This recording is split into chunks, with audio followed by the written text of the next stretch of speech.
I'm Gary Payton at the Seattle Supersonics. Tyler Lockett from the Seattle Seahawks. DK Metcalf. John and Sue. What's up, Averill? This is Nate Burleson. You're watching NorbCam. NorbCam. You're watching NorbCam.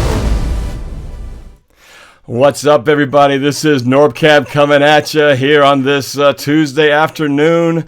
And as you saw in my description there on this video, I've got a very nice special opportunity to collab with a Ravens fan to talk about this upcoming huge game for both teams between the Seahawks and the Baltimore Ravens. Baltimore Ravens is a team I personally don't know that much about, being that we don't get to play them very often, and I know the faces have changed, but I know there's one familiar face we all know, and that's Earl Thomas, the return to CenturyLink Field, which will be very interesting in itself. And being in the crowd this Sunday, it'll be fun to see how the crowd reacts to Earl Thomas. Are they going to boo? Are they going to cheer? It seems that's what everybody's talking about on the airwaves this day. But I want to just let everybody know that, yes, blow up the chat. Feel free to send a super chat if you want and get your comment highlighted, and it'll help support my channel at the same time. And if you want to call in and be part of the conversation, you can do that too. And the number's below. Just dial in at 515-606-5121. Enter the code 696153. And you'll be put in the queue, and we'll get to your call as soon as we can. Dukes of Hazzard, thank you for the $1.99 super chat. Looking forward to watching Earl Thomas, he says. So, yeah, I am too. I hope he doesn't do anything too crazy to our receivers or to Russell Wilson, but I know he's going to be motivated. But at this point, I don't want to, without further ado, let me bring my special guest on from IngravenVids. Please welcome everybody. Justin, welcome to NorbCam. How you doing? I'm good. I'm doing really good. Appreciate you having me on too, man. Thank you for this. Oh, my pleasure. I've heard a lot about you from other fellow YouTubers saying you got to talk to this guy. You got the Ravens coming to town. He is the guy to talk to. So this is our first time. Really, we've had a very brief conversation before this and a few messages, but we really have not spoken in person and had much of a conversation. So I'm getting to know him just like you are. But tell us a little bit about your channel. Tell me a little bit about you as a Ravens fan. How long have you been doing this? How long have you been a fan? What makes you tick when it comes to your Ravens here? Well, I've been doing this for about 3.5, 4 years, I believe. I originally started as a Madden channel, but then one day while my wife was pregnant, because we live down in Miami. I'm originally from Maryland, but live down in Miami, so the Ravens games, they don't get put on TV locally unless the Ravens are either playing the Dolphins or playing in primetime. So one day while my wife was pregnant, because we would usually go to the sports bar to watch the games, she was like, I don't feel like going to the sports bar today. She wasn't feeling good. So I said, okay, cool. I watched the game at home. And then I decided, you know what? I'm going to go on my YouTube, which was, again, it was a Madden channel originally, but I decided I was going to go on my YouTube channel and talk about how the Ravens played that game. So I did it, and I liked it. And then I just decided from there, I started doing it every week and fell in love with it, enjoyed it a lot. And then the channel absolutely just transformed from Madden to doing the football commentary. And then I ended up starting my channel over, and it sort of took off from there. And now I did have a full-time job before, but last year, right before football season, I had been at my full-time job for about 3.5 years. And I was doing this on the side, but a lot of times, like while I was at my job, I would have like lunch breaks and stuff and take breaks, and I would do videos about football, whether it was about the Ravens or anything going on. And then right before football season started last year, I got laid off from my job. And then I was like, you know what? Let me see what can happen with this, because I always would tell my wife, I feel like I can do it full time, but I just need that opportunity. So when I got laid off, that was that opportunity, and it's been great ever since. I have a lot of fun with it. I enjoy it, and football is something I can literally talk about every single day. So I love it, man. That's fantastic, man. It's amazing. I got to just check out your channel and saw some of your content. Your subscriber base, you and I, and even how long you've been doing it. You and I are very parallel paths. I started in 2013 really doing it on this format, and you were just like a couple years behind me. And I think size of channel and scope, we're very similar that way. And just hearing your story, it's the same kind of thing. I didn't come out with some plan. I'm going to be this big Seahawks YouTuber, and it sounds like you didn't either. It was just a thing where we followed our passions, and we had a kind of itching for video and put it together. And here we are, shared in the passion it together with exactly. our audience here. So it's an amazing thing, and I love it. I love the fact that we can have this outlet where, we don't have to listen to the same people talk about it. We can talk to each other, fan to fan. Get the real heart of things where everybody can relate to our opinions on the matters. So, so tell me a little bit about your thoughts on the team this year.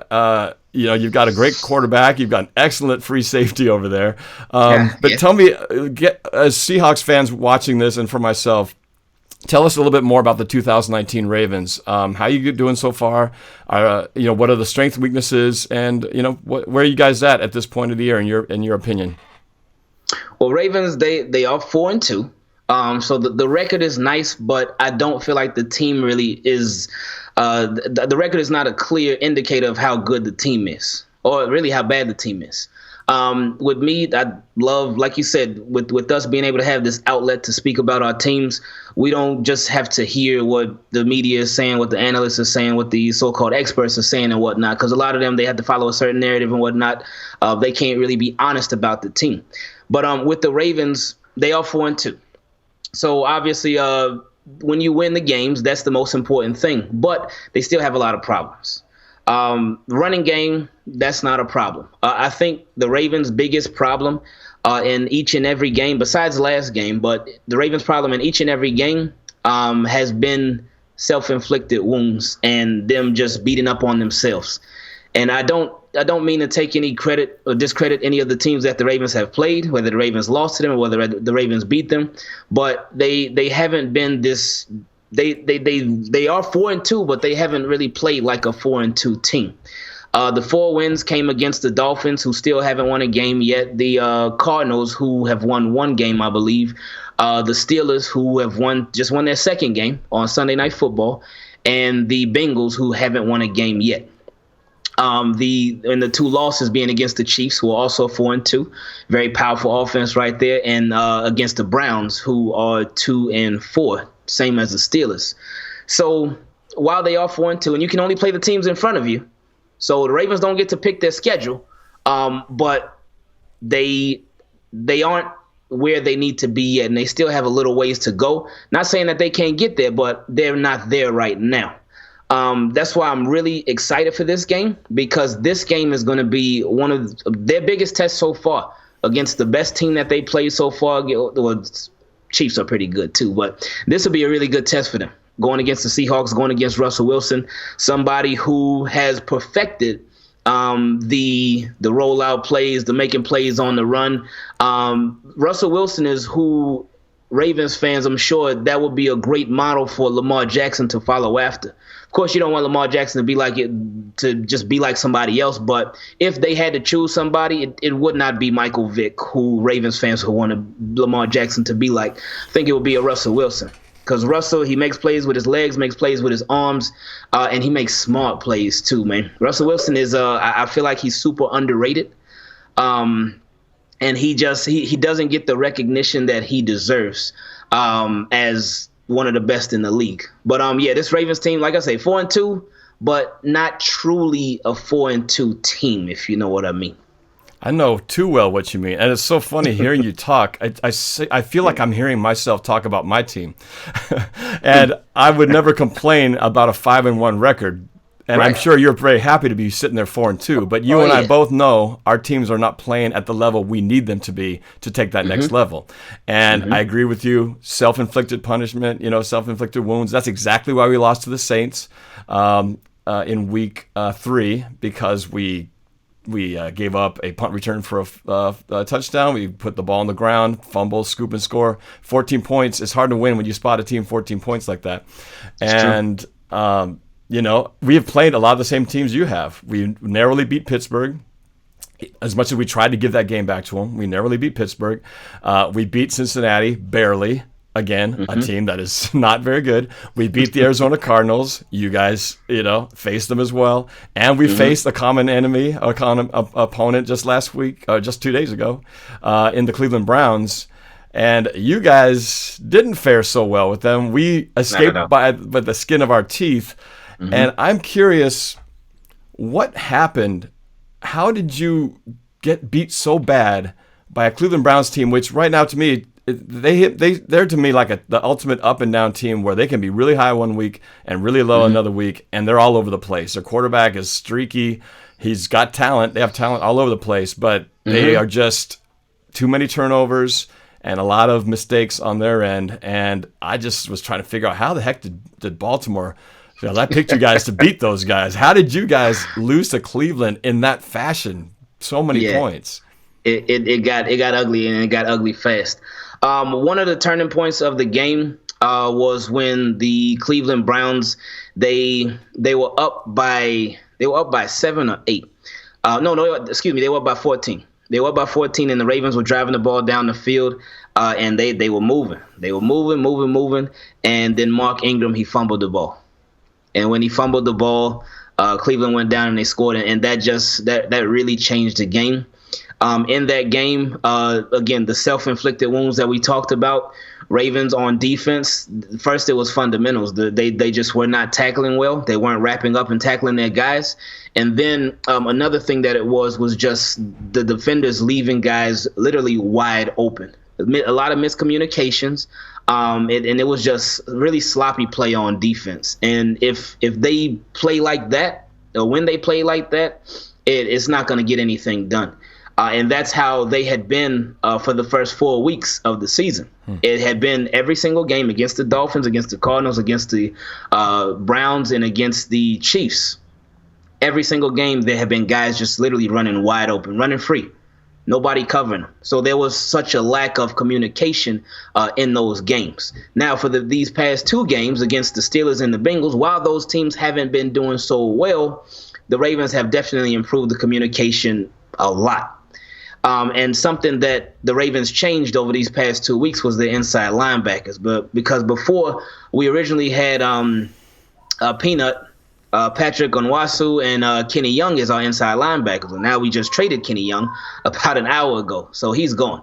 But what we did even before the trade was we signed a Josh Bynes, who played for the Ravens about like seven years ago. He was on the Super Bowl team. He actually made the last tackle in the Super Bowl. And we signed an L.J. Fort. So 2 free agent linebackers, and they came in. Josh Bynes, he really provided a mind. He provided the brains on the defense. And his experience has helped out the Ravens a lot, and they have just looked like such a better defense. Again, against worse teams, against the Steelers and Bengals, so the teams aren't so good. But at the same time, when we played the Dolphins, we were still giving up those plays. When we played the Cardinals, we were still letting people just run free. So it is an improvement against bad teams, but it's still an improvement nonetheless. So now they can't afford to do that anymore, especially against the Seahawks. It's funny that you when you were talking about that game against the Browns, you were talking about how you guys were 14 points down and trying to come back, and we were exactly the same situation. We were down 14 points, 20-6, and luckily we answered and made it and came back. But I know that's that one thing. You put the ball on the ground, one big play to swing it the other way, and that kind of can end the game right there. You go from get it down to 1 or one score, or maybe a touchdown field goal, to 3 touchdowns, and all of a sudden feels like the game's out of hand. So that's how quickly the game can go. I know we got a lot of callers anxious to get on the line. I'm going to get to them in a second.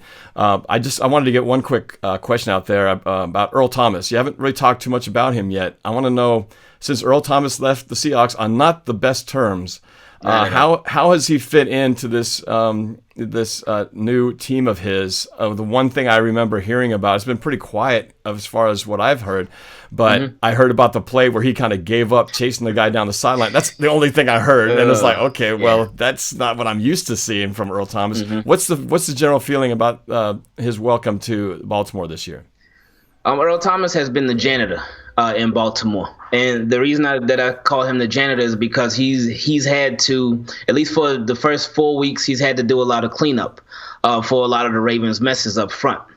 For the first 4 weeks, the Ravens, they struggled a lot setting the edge. The linebackers struggled. Guys were overrunning runs, overrunning plays, and they were just they couldn't take care of their own assignments. So with Earl Thomas, he found himself having to chase down a lot of guys, a lot of running backs, wide receivers, tight ends, whatever. They would get into the second level a lot. And Earl Thomas, a lot of people felt like, oh man, Earl Thomas sucks. This is the guy that we paid all this money for. Like, what's wrong with him? But he was actually cleaning up a lot of other people's messes. But with Earl Thomas, that play where he pulled up, I didn't like that at all. And I felt like it made him look really, really bad. Because we know he's one of the best safeties in the league. But that play, just as far as it showed a poor display of leadership, it showed a lack of effort, and there was no excuse for it. And then for him to even, I think his words made it even worse. Like if he would have come out and said, okay, yeah, Nick Chubb, I wasn't going to catch him, so I just stopped running. If he would have said that, I mean, it still would have been bad, but he said that he stopped chasing Nick Chubb because he didn't want to pull his hamstring, because he pulled his hamstring before trying to chase DeAndre Hopkins. I remember that. And yeah, I was just like, wow, that's okay. But other than that, Earl Thomas he's been really good for the Ravens. He's been quiet, but he's been good. And I'd rather him be quiet than a lot of noise be made about him, because if a lot of noise is being made about Earl Thomas, that can go two ways. Either he's making a lot of plays, which I obviously wouldn't mind, or he's getting beat a lot. And he hasn't been getting beat, I don't think, really at all. Whenever a play goes over top, it's not on Earl Thomas' side. Whenever a play goes up top, it's not in Earl Thomas' area. So he's been handling his. And like I said, he has been a janitor because he has been taking care of business, cleaning up other people's messes. So Earl Thomas, he has been having a good season for the Ravens. It's been a quiet season, but it's still been a good season for the Ravens. But one thing that I am a little bit worried about in this game, and it's like it's kind of exciting and worrisome at the same time, and especially now since we have Marcus Peters, because he plays like that regardless. But now with Earl Thomas, with him, he's playing in a new defensive system. I believe in Seattle, he said that Seattle didn't do anything but play cover 3. Right. But with the Ravens defense, he said it's a lot more complex, and it was taking him some time to get adjusted and get acclimated to the playbook. So he said he struggled with sort of picking it up. But I think that can sort of attribute to the lack of risk that Earl Thomas has taken so far this season. He's taken a few, but he hasn't taken too many. He's played safe ball. But I almost kind of feel like, hey, he's coming back home. He's coming back to Seattle. It didn't end on good terms at all.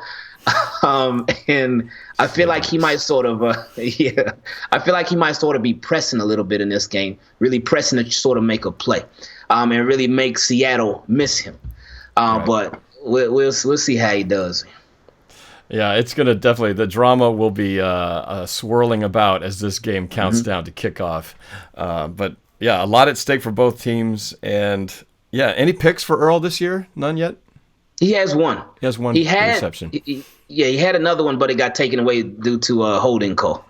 So he has one. So quiet, definitely quiet. All right. Well, let's get a few calls in here, because the phone lines have been filling up. Let me get one of the regulars of the show, a good friend of mine. Let's get Sam Dog, the infamous 253, on the line here. Sam Dog, you here? Yeah.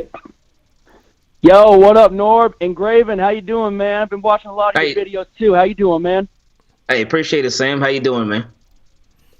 Hey, I'm doing good, man. What's your thoughts on that Marcus Peters trade? I love it. The only thing that I'm worried about is that he may make – I hope he doesn't make those same business decisions that I saw him make a lot of with the Rams, like where he wouldn't want to tackle somebody. If somebody looked like they could possibly run him over, then he would sort of like pull up. That's the only thing I'm worried about.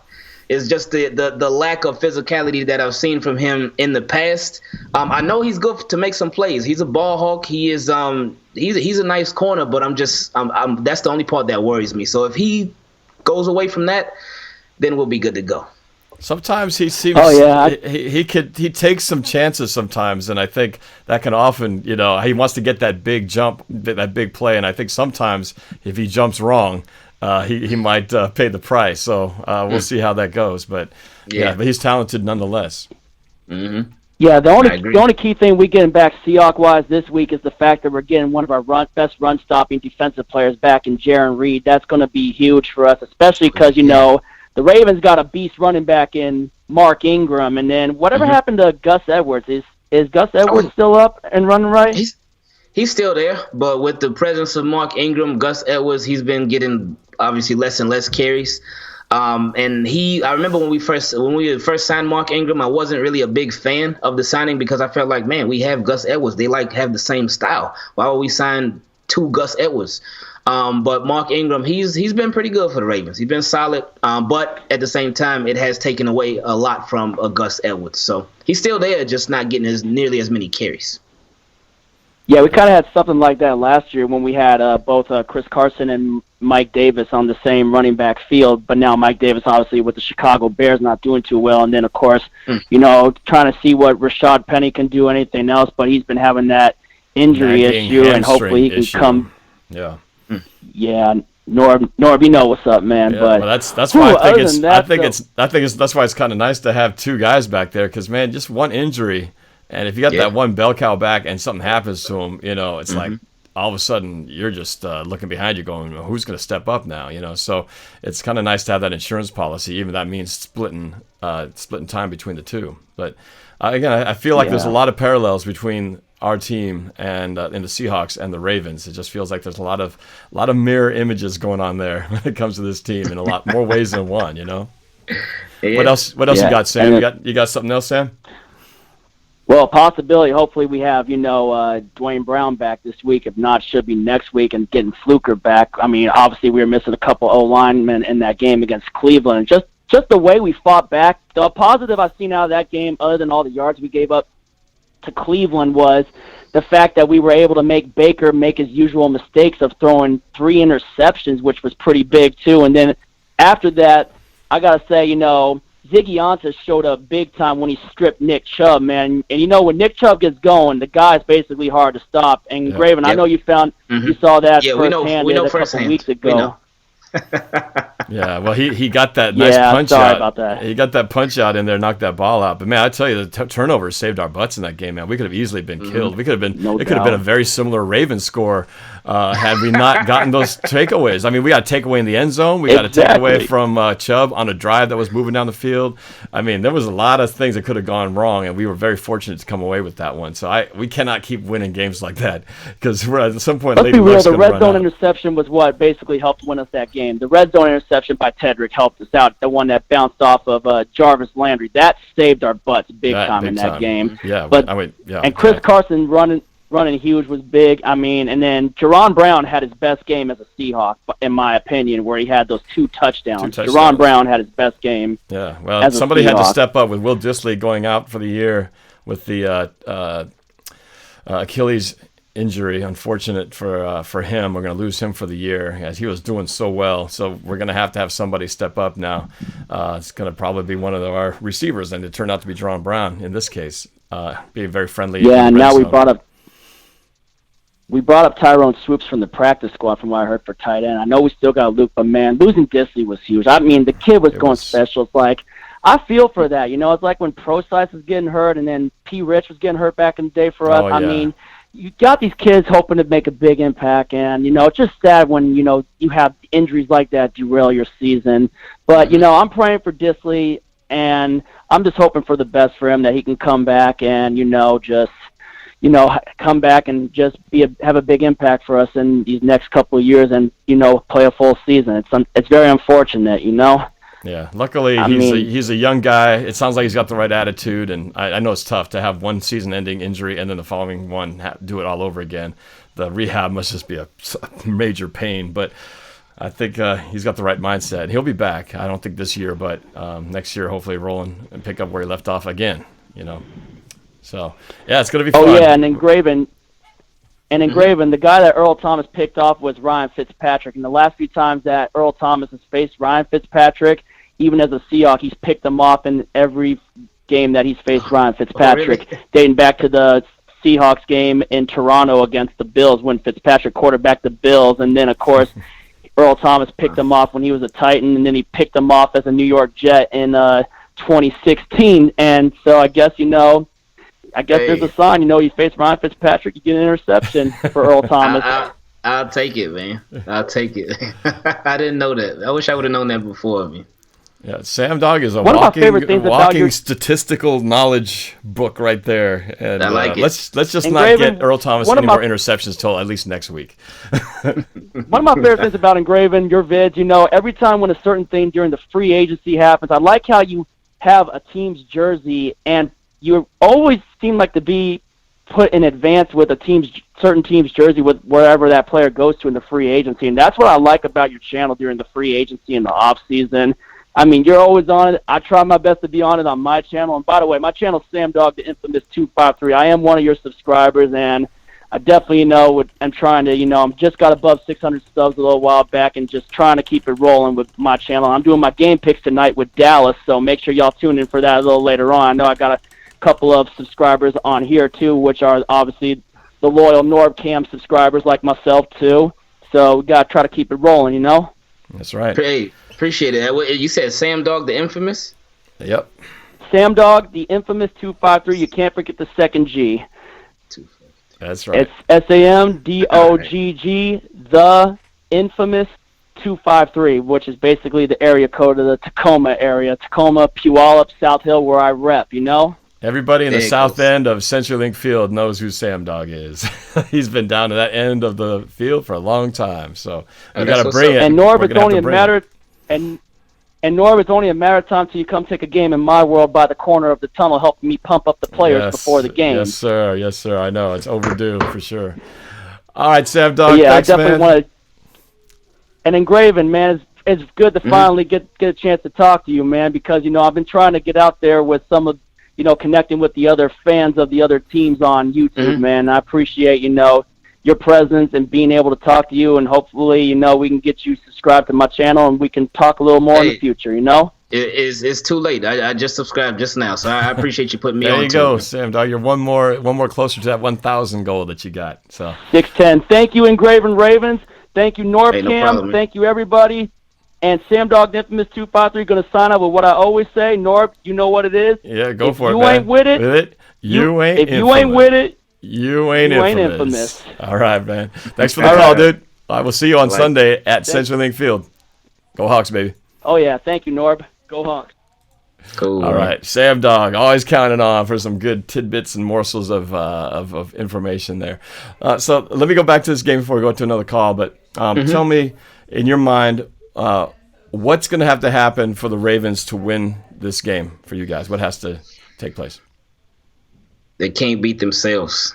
Ravens, their biggest opponent this year has been themselves. And again, the self-inflicted wounds. They can't turn the ball over. They have to finish drives, and they have to they have to score. They can have all the long drives that you can have all the long drives you want to as a team, but if from those long drives, if you're just kicking field goals, then it's not going to mean much in the long run. So they can't turn the ball over. That's a given, of course, for any team, but they have to capitalize on those long drives, and you have to. You really got to outscore Seattle, man, because Seattle they are a big play away every time, and you can't give up the big play. So that's what's going to be key for their defense is communication and wrap-up tackling. And hopefully it would be the first game all season where it would be good, but hopefully they can get a pass rush on Russell Wilson, because that's been an issue for Ravens literally all year long, has been a pass rush. And again, you sound just like me. We have been complaining about the lack of a pass rush and how unless we get that taken care of soon, the hope of extending our season deep into the playoffs is going to be tough, because you cannot get far in the playoffs without that pass rush. So, That's man, true. one of these teams is going to get it, and I hope it's not yours. So, How have Jadeveon Clowney and Ansah been? well, if they've been doing great, I wouldn't be complaining about the pass rush, would I? Oh, well, yeah. I see. It's a little bit strange situation. Coach Pete Carroll has been quoted saying that it's coming. It's going to be coming. And we've had, Clowney came in right before the season started, so he didn't have any off-season, training camp. Ziggy Ansah was on injury. He came in, a couple of games in. LJ Collier, our first round pick, came in there, and he was supposed to be the eventual replacement to Frank Clark, who we lost at free agency. nothing great has happened from these three guys yet. Okay. Wow. We've had a sack here and there, but nothing like what we were hoping for. And that doesn't mean it's not going to happen. And I'm just hoping it's a matter of time, but they haven't played up to their potential or what their player cards have indicated. So we're just waiting, man. We are just waiting for it to come around. And maybe one day it's just going to go 5 sacks in a game. Who knows? But right now, it's our biggest shortcoming, to be honest, on this team. Sounds exactly like Ravens, man. Exactly. So Russell's fine, just like Lamar looks good. Running game is good, just like yours is. Defense is, it's got some holes in there, but the big one is the pass rush.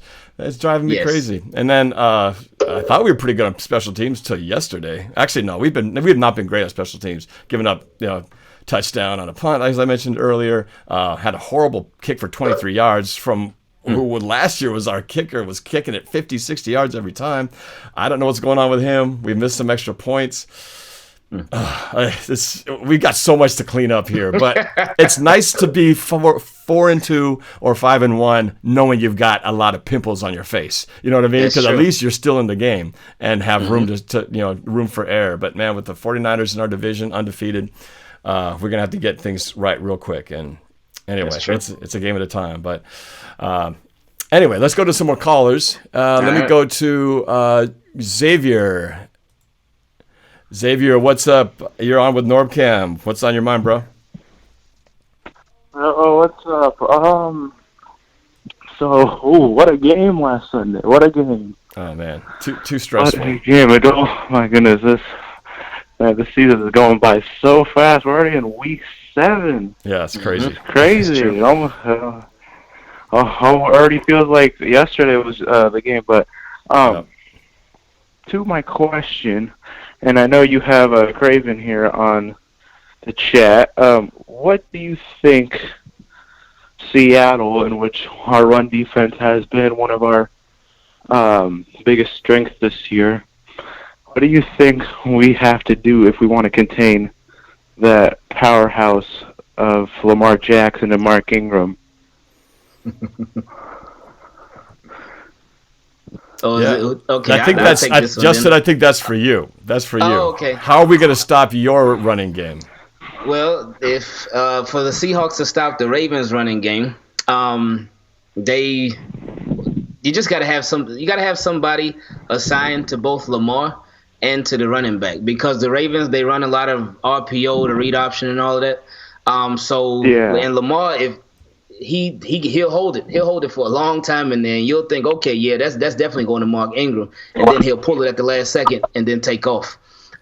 They really have to contain him big time, and it takes a lot, because not many people have been able to do it.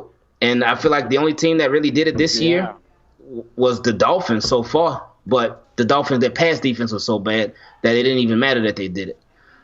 So they're going to have to really have somebody assigned to both Lamar and whoever the running back is, whether it's Ingram, whether it's Gus Edwards, whether it's Justice Hill, and somebody, they're not going to be able to bite on everything. They're going to have to be super, super patient. It's interesting. He's extremely fast. He really is fast. And, I mean, Bobby Wagner, he's one of the best linebackers in football, arguably the best linebacker in football. Right. But I think he's going to have a really big challenge this week against Mark Ingram and Lamar Jackson, and especially like Mark Ingram has the size, he has speed, so it's going to be a challenge. And Lamar Jackson, he's all about the speed, and I mean, he's surprisingly, like, if you look at him, he looks like he's easy to take down, but he's not. He's very elusive, and that's definitely going to be a challenge for Bobby Wagner. And especially that secondary in which they tend to struggle in tackles. I want to get into one more question real quick. This one's for you, Norb. Okay. Before you get to that question, I just want to say a quick shout out to Dukes of Hazzard, who's blown up the super chat, $4.99 support to the channel. Thank you, man. I appreciate that. He says, "Can you imagine if Earl hits Wilson like Rudolph? He won't make it out of the stadium. Go Hawks, but go Earl too. Let's hope he doesn't lay a hit, because that hit on Rudolph, I don't think he intended to hit him take him out like that. It was kind of a combination of him leaving the pocket. Yeah. But if you guys don't know that when not the first time a Steelers player has knocked out a quarterback. That's true, but that was just ugly when that happened. When that quarterback went down, it was like it was scary. He was just like a rag doll. But luckily, I don't think. And Earl Thomas didn't get fined for that, right? No, he did. He got fined $21,000 for We did get fined. At first, everyone was saying he wasn't gonna. I couldn't tell. I can see how not, because he came in there like a missile with his helmet, not necessarily intentionally to injure the guy, but he was coming in strong like he always does. But anyway, sorry to interrupt you, Xavier. What was your question? That's all right. That's all right. So we all know that our star tight end is gone for the year with an Achilles injury, sadly, which is, that's very sad. I mean, I loved watching him play, even in the 2018 season. I was hoping he was going to have a great career and maybe be an all-pro one day. But now it's just back-to-back seasons. He's it's real done unfortunate. for. Now it's his right Achilles heel, I think it was, or something like that. I can't remember if it was left or right, but Achilles. Mm-hmm. Yeah, and so how do you think what do you think how do I want to put this? What do you think are the keys in order to stay the way we are? Not saying the way we are is good, but what do you think are the keys to help improve us with the loss of Disley now? What do you think? How do you think our tight ends, or what do you think our tight ends can do to step up? Well, I think guard offense? I would probably say it's not necessarily that the next tight end has to step up for him, because sometimes it's hard to replace that exact player skill set. We have Luke Wilson, who's a solid tight end. He's not quite the same in terms of what Disley could do, blocking and whatnot. But I think it's what you saw on Sunday. He has the chemistry with Wilson. I mean, he's been there before. We did for sure. But it's what happened on Sunday. Jerron Brown, who's had a pretty quiet season, all of a sudden 2 touchdowns in one game. That's kind of it. It's the other guys stepping up, and I think the opportunities for our other receivers are going to open up for us here. Just because when you got one less target, someone else is going to have to be that next one. And Wilson's one of the best in the game at finding open receivers, especially when plays break down. So I'm not too worried about Wilson being able to find receivers to throw to. My concerns are on the other side of the ball. I'm not too worried. I really feel like we're going to be okay there. With Russell staying upright, I think he's going to get the job done. It's the other side of the ball that I'm really, really concerned about. Well, I don't know. Be all right. I don't know if he'll stay upright. I mean, we don't have Dwayne Brown. Our offensive line played well. They did pretty well last week. They didn't miss it. So I mean, even though Myles Garrett got 2 sacks, Affetti played pretty well, Fant played pretty well. I think our offensive line will be okay, but it's kind of a big question mark because you have that Ravens pass rush now with Michael Pierce on the inside, and definitely the linebackers too. So they're definitely a threat. So it's definitely going to be interesting. It's going to be one of the toughest games. I think every game gets tougher as we go along here, but for sure one of the toughest games all season. I think this is definitely the game that really defines us. So. I mean, I don't think it would be bad if we lost, but I don't. No, it'll be terrible if we lose. We're talking about it would be very bad if we lose. Well, I mean, record-wise, we'd be 5-2. Yeah, but we got to keep up with the Niners. We got to keep up with the Niners. Yeah, we got to make that Niners game. It's got to mean everything when we face them for the first time. We got to go head to head. Yeah, I mean, keeping up straight. But I mean, if you think about it, it wouldn't be that bad. I mean, the Niners play the Redskins this week. That's probably going to be a win for them. But I mean, all in all, I don't think it's bad. We have a pretty tough schedule. We have this game that we have at Atlanta. I mean, despite Atlanta, and it can still be dangerous, especially in Atlanta. It's always for sure. tough. Mm-hmm. It's always tough. And then Tampa Bay, surprisingly, that's a game that kind of scares me. I mean, despite what Tampa Bay is going through right now, this is a team that Russell Wilson has struggled with the last 2 times he's played him. Yeah, and He Bruce lost Arians, we struggled against Bruce Arians, period. So, there's a lot to be scared about with that team. And, Tampa Bay, they're like one of those, like, cornered, wounded animals. You never know what they might do, They're wounded, but they can come out and bite you and give you rabies. So, you got to watch out for them. Tampa Bay, and then you have San Fran, and then go at Philly. Then we have the Rams the Vikings. Oh, and then God, we have the Rams, and then we have the Panthers, who are surprisingly good now. You know what? Just stop right there because you're freaking me out. I got to just worry about one game at a time right here. I'm not going to look down the road. Let's just worry about the Ravens, and we'll take care of all those guys when they come. We're not playing them all on Sunday. Just playing one team, and that's the Ravens. So, hey, Xavier, I got to get some other calls here, but, man, I always appreciate you calling in. Thanks, brother. All right, thanks, man. All right, thanks. Thanks for having me. Good luck to you, Craven. I appreciate you, man. Good luck. Thank you, man. All right, thanks.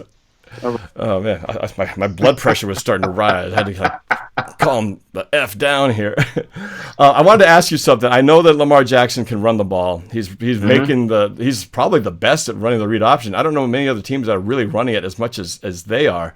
But how is he throwing the ball? You haven't talked much about the passing game. I know all about the running game. How's his passing game? I feel like his passing game is underrated. Is it the best in the world? No, not at all. But a lot of people also just so focused on his running game that they forget about the passing game. What the Ravens have done this year, especially in games like in the Dolphins game, they did it. In the Chiefs game, they did it. And in the Steelers game, they did it too. And a little bit in the Browns game. But what I'm hoping they don't do in this game is try to force the passes when they can just run the ball. Because what the Ravens, of course, I'm sure you heard it. Me as a Ravens fan, I'd heard it. But what a lot of the media was talking about all this offseason, can Lamar throw the ball? He can't throw the ball. He can only run. He should play running back. He should play wide receiver. He can't throw. He's not a good quarterback. He's not accurate. He's inaccurate. He can't do this. He can't do that. He can't make this throw. He can't make that throw. And the Ravens, they heard all the outside noise, and they applied it to their game plan, because in enough game plans this season, we've seen them force the throws. We've seen them make him throw when the Ravens could have been taking the runs and making life a lot easier. And like I said, he can make the throws. He can throw the ball. That's not an issue.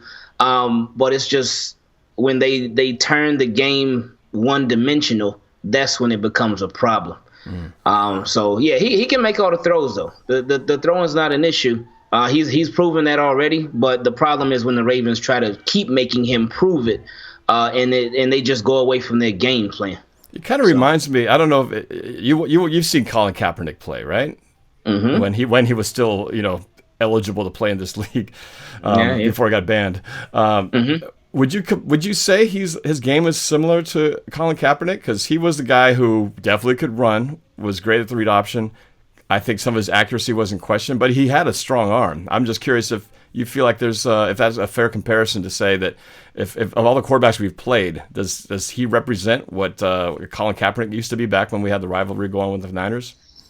I feel like it is super early to say, because we got to see Colin Kaepernick for a few years before everything happened.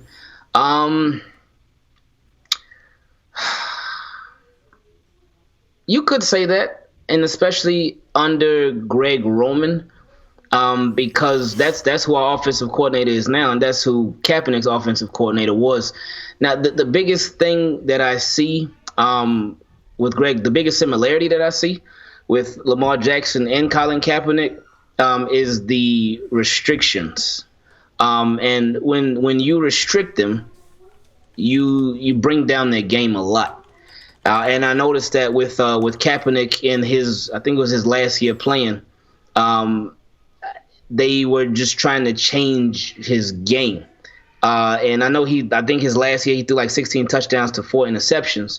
But I know the running has slowed down a lot, and they tried to sort of make him a different quarterback. And that has been a problem when they do that with Lamar Jackson, when they try to restrict his game and they try to restrict what made him special in the first place.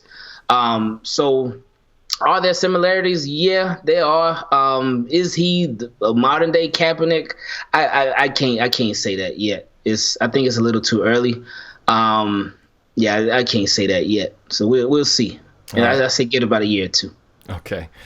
All right. We've got about a little over almost 10 minutes left on this broadcast. I want to get a couple more calls in. We got a lot more calls. I don't think we can get to everybody, but I want to at least get to the ones who've been hanging out for a long time. So let me go to, I think this is a Hawaii area code, if I'm not mistaken.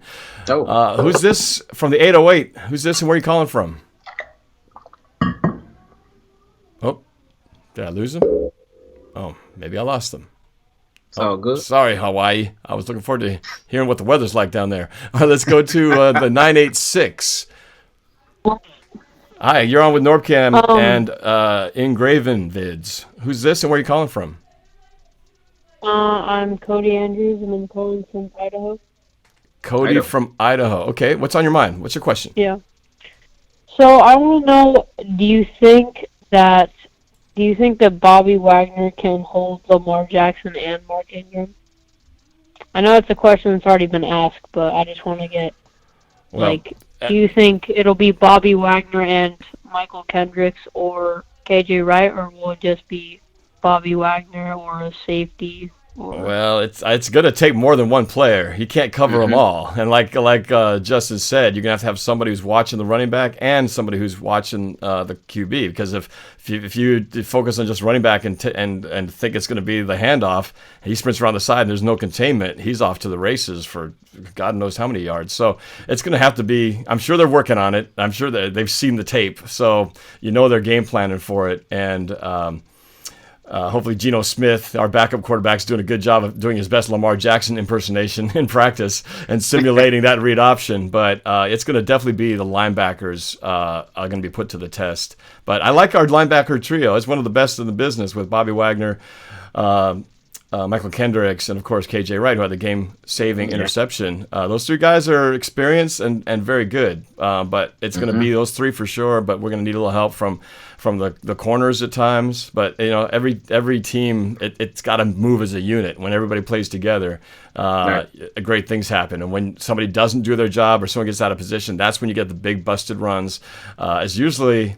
I brought this up last time, but every play is designed to succeed if everybody does their job. But usually at some point someone's going to not win their job or not beat their man or be out of position, and that's when you see the big explosive, 20, 50-yard run. So that's what it's going to come down to. Staying in your lane, doing your job, and not try to do too much. Like you said, sometimes being too aggressive, like Earl Thomas is possibly going into this game, you try to do too much and you might actually hurt your team instead of staying cool, staying disciplined, and actually being in a better spot to help your team by not trying to do too much. So that's a lot thrown at you there. But to short answer to your question, yes. Bobby will take care of it. After all that, yes, Bobby will get it done. So I just have one more question. Yeah, go ahead. I was wondering, for the Ravens fan, who do you think will be put on Tyler and how will they play him? Who you covered Tyler Lockett? That is a good question, man. That's a really good question because before I wasn't sure who Marlon Humphrey was going to cover because he's been covering the number one receiver. Who is the Seahawks' true number one receiver? Is it Lockett? Because I know Lockett's been around, been making a lot of plays. Okay, it's Lockett. Then if he's the number one, then I would expect Marlon Humphrey to follow him the entire game. Because that's something that the Ravens typically didn't do before. They didn't have their best corner travel with the team's best receiver. But over these past couple of weeks, over these past 3 weeks, they've been having Marlon Humphrey follow the team's best receiver. So if it's Tyler Lockett, then I would expect it to be Marlon Humphrey. And Marcus Peters will be on whoever else, whether that's DK Metcalf or Brown, whoever it's going to be. So, yeah, Marlon Humphrey. Does your secondary typically do, is it more man-to-man, or do you guys play zone? What's the typical defense that your secondary runs? Man-to-man. And they play a lot better when it's man. In zone, they get a little shakier in zone. But so man-to-man is their strength. They've been incorporating a lot of zone, especially over the past couple of weeks. But man-to-man is that's their bread and butter. That's what I wish we'd do more of. The zone is driving me crazy because we just keep getting gashed for little 8 yards, 5 yards here, 10 yards, and no one gets behind you, but they just keep slowly moving down the field, and it just drives me crazy. But we'll see how they play it this week. It's going to be very different because I know Lamar Jackson's totally different quarterback than what some of the other ones that we've seen. Haven't seen anyone quite like him yet. So, well, thanks for the question, man. I appreciate it. All right. All right, take care and go Hawks. All right, I think we got time for, let's get one more. in here. Let's get a question from the let's see, from the 720. What's up? Who's this? Where are you calling from? Hello? Hello? Anybody there? 720? Oh, must went to the bathroom. All right, let's try one more here. Let's go to the 402. What's up? Who's this? And where are you calling from? Hello? Yes, you're on with NorbCam and Justin. What's your name and where are you calling from? My name's Alex Barbosa. Okay. From Lincoln, Nebraska. Nebraska. All right. What's your question? What do you think the keys are for the defense? Are you asking for Seattle? For Seattle? Oh, for probably the same thing that Justin will say about his defense. Slightly different because our quarterbacks play a slightly different game, but we're gonna have to contain Lamar Jackson. We can't stop him, but we got to contain the damage and their running game because obviously both teams are going to want to run the ball because the team that runs the ball is going to be keeping the other team's offense off the field, and that's kind of critical for both teams. So stopping the run is going to be essential. We got to get them in third down and stop them on third down. I mean, I think that's a big one. I'm not, as we talked about, his arm is not his strength, so I'm not too worried about getting the deep ball thrown on us. So we got to, stop the run game and make that the focus and force him to have to throw the ball. And I feel like if we do that, according to Justin, if he's giving me proper intel, that's the key to stopping this Ravens team. So, stop the run. We got to run it. We got to stop the run. Well, Justin, would you say that's about the same order of business on your side of the ball? Yeah, stop the run game and just don't give up those crazy deep plays because don't give up the chunk plays. If they can keep everything in front of them and wrap up, fundamentals are key in this game because a play where you don't execute good fundamentals, it can make a 2-yard play turn into an 8-yard play, an 8-yard play turn into a 20-yard play. So they have to wrap up, they have to tackle, they have to know their assignments and follow their assignments too. Yep. Good question. Yeah. Turnovers too, though. Turnovers. What's that? Turnovers. I was gonna say. Yes. Yeah, huge. turnovers. Yeah. Always huge. Yeah. I was thinking if Seattle could hold Lamar to just make him passing, I feel like Seattle has a good chance of winning. They can hold him, just make Lamar pass. I agree. And the key, how do you make him have to pass the ball? Well, you get them a few points behind to where they're in a little more one-dimensional, have to throw the ball situation. No team likes to have to play from behind and have to catch up big scores. So I've been saying it all year. It happened one time against the Arizona Cardinals where we actually got a lead. I'd like to have a lead for a freaking change to start off the game instead of usually starting off with some kind of fumble or holding penalty where we have to get rid of the ball after a 3-and-out. I'd like to get a lead for once and hold on to it because we are pretty darn good going into the half if we're 56-0 when we go into the half with a 4-point lead. So please, God, give me a 4-point lead going into the half. I'd be very happy. I'll take 4, but let's make it 14 or something and watch Lamar Jackson have to throw the ball. That would be my dream scenario. So maybe tomorrow it happens. We'll see. But usually it doesn't. I wish for it. It never happens. We'll see. All right. Thanks for the call, man. Appreciate it. Thanks. All right. Go Hawks. All right, well, I'm feeling generous. We're at that time, but I want to get one more in because everybody's been really patient here. So let's get one more. Calling from the 567. I don't know what area code that is. From the 567. Where is 567? Hello? Guess we may never know. Nobody there from the 567? Must have went to the bathroom too. Okay, let's try one last one here from... All right, let's try the 209. You are the last caller. What's your name and where are you calling from? Oh, it's Team Triple G. What's up, man? There you go. Oh, Triple G. Wait, is this the 49er fan? Yeah. Oh, this is the guy who's always in my chat blowing up, talking up his 49ers. Welcome to the phone line. I actually... You're a rival, but I do appreciate you being involved so heavily in the Seahawks channel. So welcome for the first time on the phone lines. How you doing, man?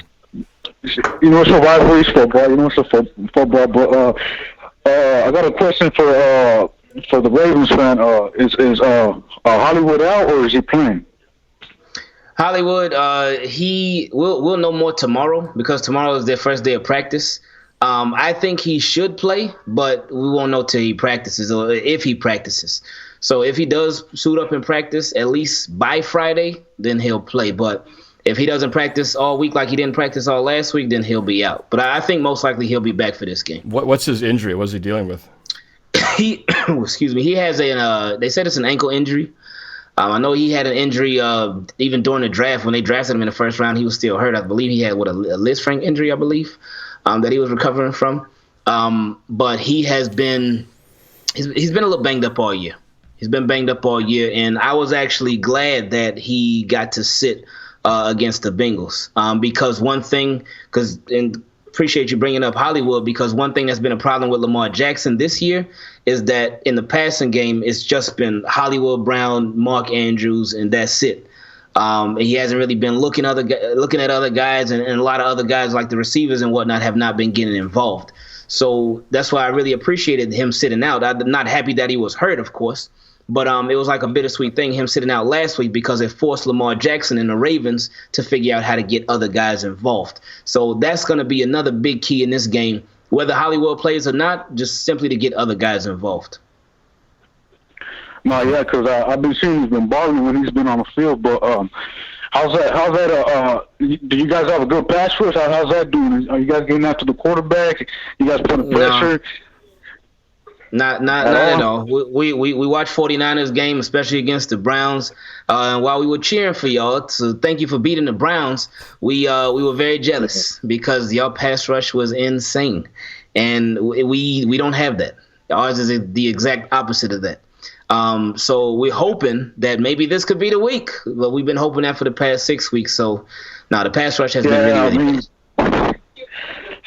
That's the thing. If you don't got a pass rush, it's going to be a long day because you can't get after Russell Wilson. You know, he carries that team. Like if you could get after Russell Wilson, that's how you beat the Seahawks. But I'm saying if you don't, then I know I see it honestly being a offensive game. You know, just back and forth. But I don't know. You know, we'll see what happens. Yeah, I hope you guys win. You know, I hope you guys win. We should. Well, of course you do. Of course you do. I have to say, you know, as much as you like to talk trash and all that stuff, I'm a very appreciative fan who can appreciate good teams when I see them. And I've been saying since I saw the first time I really got to watch the 49ers play, you know, they've got a good team over there. And, you know, the record obviously speaks for it. Yeah, they played some easy teams, but then we have all kind of played some easy teams along the way, but you can still lose to the easy teams. Ask Justin over here. And you got to bring it every game, but you guys definitely have what our two teams want badly, which is a very formidable pass rush. And I'm hoping ours is just slow boiling. It is coming, but it needs to pick up the pace a little bit. Well, yeah, it finally paid off, man. All those first round draft picks. I mean, you should be good. You just your DT's coming back, so we'll see how that changes everything. But I mean, we should have control of this division already. Like you guys should. If the Rams makes that field goal, that's an L, and then those Browns blew it. But I mean, you know, we can't. You know, things happen. You know, things happen for real. Oh yeah, I know. Believe me, and it's a game of inches, right? I mean, I could say, at 3 feet, we should be 2-time Super Bowl champions already. But 3 feet didn't come our way, and when we threw it to the wrong team's colors back in Super Bowl 49. But you know, it is the game of inches, and yeah, we've had a lot of games of inches this season. You guys have been a little bit more stronger in some of your victories. But as I always tell people, because I gotta make my algebra point, because it's so easy to say, oh well, we destroyed this team that you barely beat, so we're gonna destroy you. But I always remind people, football is not algebra, because if A is greater than B and B is greater than C, does not mean that A is gonna beat C. Any given Sunday, man, it's never always the same. You know, matchups are a big thing. You know, matchups are huge.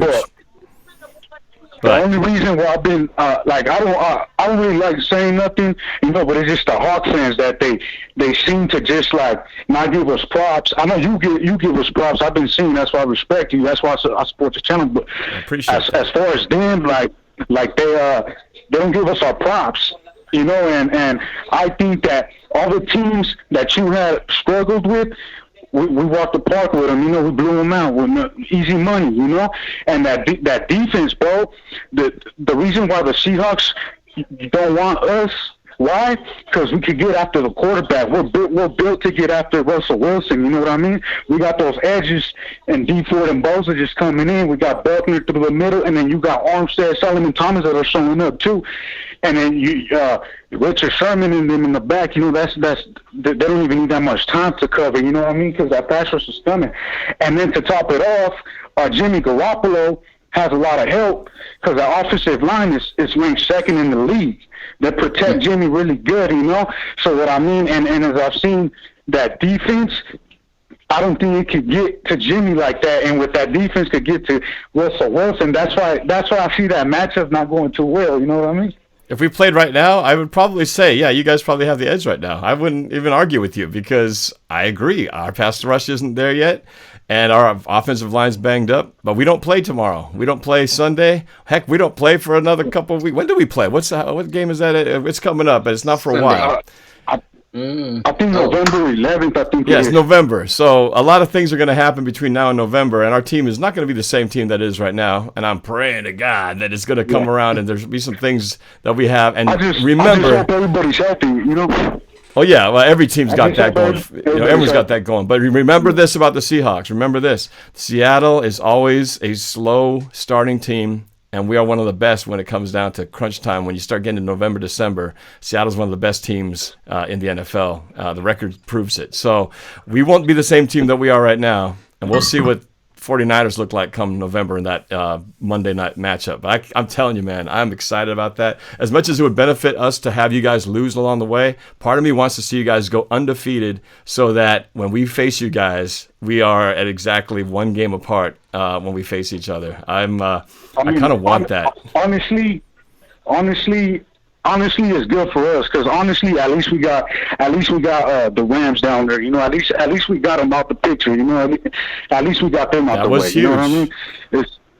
That was huge. So we just got to. And I guess I should be thanking you and the 49ers for kicking the Rams while they're down, so that we only have to worry about you guys now.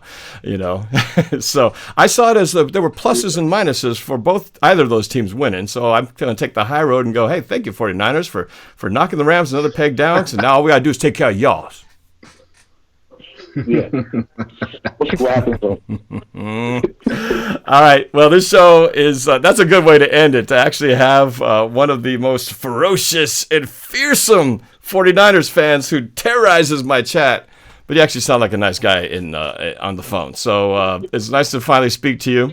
I appreciate you coming to support the channel and everything. But make sure if you haven't already subscribed to, and this goes to all of you guys, make sure you check out IngravenVids on YouTube. He's got great content. As you can tell from our little conversation, very intelligent, knows his team, got the same passion, and we both struggle with the same things about our teams that we want to see them improve on. So sub him up and hit that notification bells for both our channels so that you guys will get notified anytime we put out a new video. So I'm going to end the phone calls. Thank you so much, you guys, for being part of it. Thanks for all your calls, and for all of you who were on the chats. Thank you for all your questions, and for those who contributed to the super chat, especially Dukes of Hazzard contributing up. I appreciate that very much. So I guess this is wrap up time. Justin, I want to say thank you to you, man, for being open to doing this. I hope it's not the last time. Then maybe you'll be open to doing a post-game thing after this game to talk about what went wrong and what went right for our teams. Maybe next week after this game is over, if you're open to it. Sure, man. Sounds good. We'll set something up, man. All right, that sounds good. All right. Well, I guess may the best team win on Sunday. Either way, I think it's going to be a fun game. They've been fun all year, and I can't see this one being anything but a slugfest. Two teams going at it, turn each other black and blue. So it's going to be fun, and we'll talk after the game. But good luck to you. Good luck to you with your. You have a young baby, right? Yeah, he's 4, man. Oh, 4. Oh, so he was a baby before, but yeah, that's right. Older, a little bit older. That's great. So good luck to you with your family, and we will talk after the game. I appreciate you. Thanks again for having me on, man. You bet. And thank you to everybody for watching. We'll talk to you guys next time. Go Hawks. All right, see you.